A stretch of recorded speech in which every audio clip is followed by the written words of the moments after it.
Okay, today's the day, December 14th. Time to rack it off. I have the wine ready to go. All that caked yeast at the bottom. You get your siphon hose and pull that off. Be careful, get a second set of hands.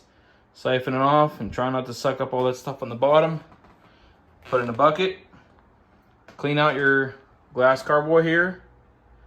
Then you're going to transfer it from the bucket back into there, recork it, let it sit, stabilize for a bit, and should be all done after that. It's rolling.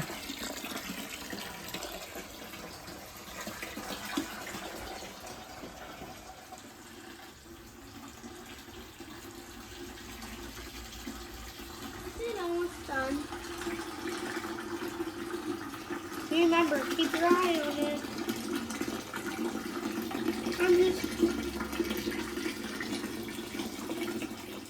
All right. Ham, can you put the light on the jug? Yeah. Cool. You see all those crystals? Those are actually tartrate crystals, which actually cream of tartar is made from. Oh, look at all that gross stuff at the bottom. Ew. We did our best. Try not to get any of that stuff. And this thing's pretty full. We're gonna clean this out. Put it back in the jug. Clean the jug, put it from the bucket, and then that's it. We're done. Oh, I forgot to tell you guys. Yeah, so the reason my hose was too short earlier is because I forgot to use the racking cane. This candy cane looking plastic pipe here is really helpful because you just throw it over the top of the bucket here and put it in. So you have a lot of, the wine can come right up there and down the hose into your carboy here. So it doesn't really matter to you now at this stage because I cleaned it all out, but when you're pulling it off all that dirty yeast stuff, it makes it a lot easier. Hey, scratch that. I take back what I said. I don't like using a racket cane.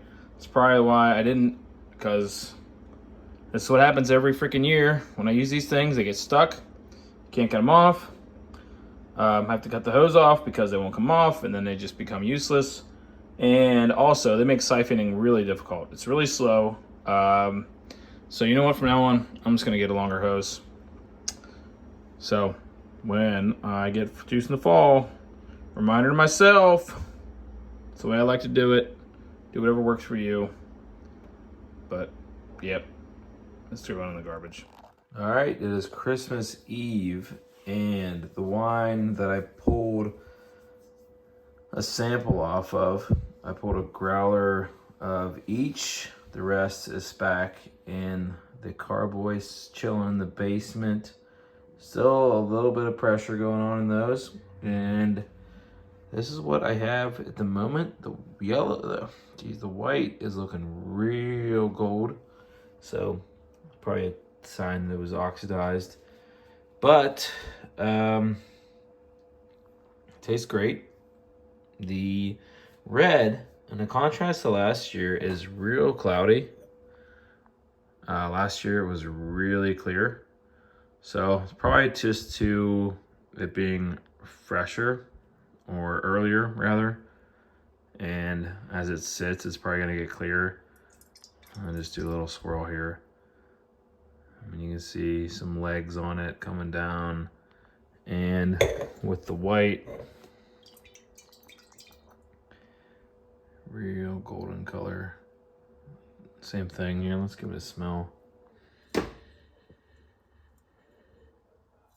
I'm still getting up some yeast. Definitely on the dry side. Kind of fruity, but real yeast forward. So definitely still ferment, I think. The red,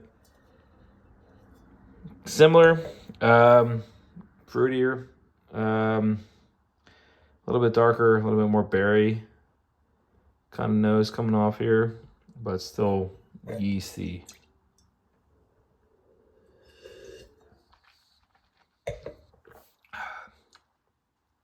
Still tastes good though. So I think it just needs to sit longer. So I may, I think this is why if you do wines without sulfites, it only lasts a year or so because it starts to break down. The oxygen gets to it and starts to break it down and get it oxidized. So the red stays that of taste.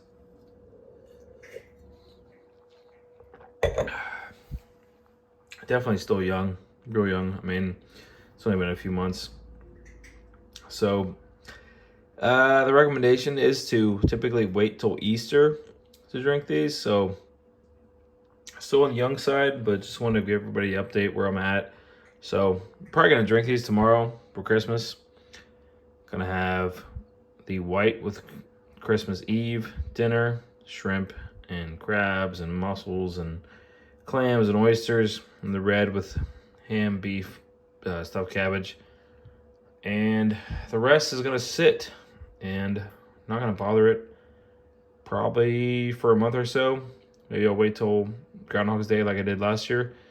But so far, this is where we're at. And cheers, everyone. We made a wine yeast cake snow cone. Maybe the raccoons will like it.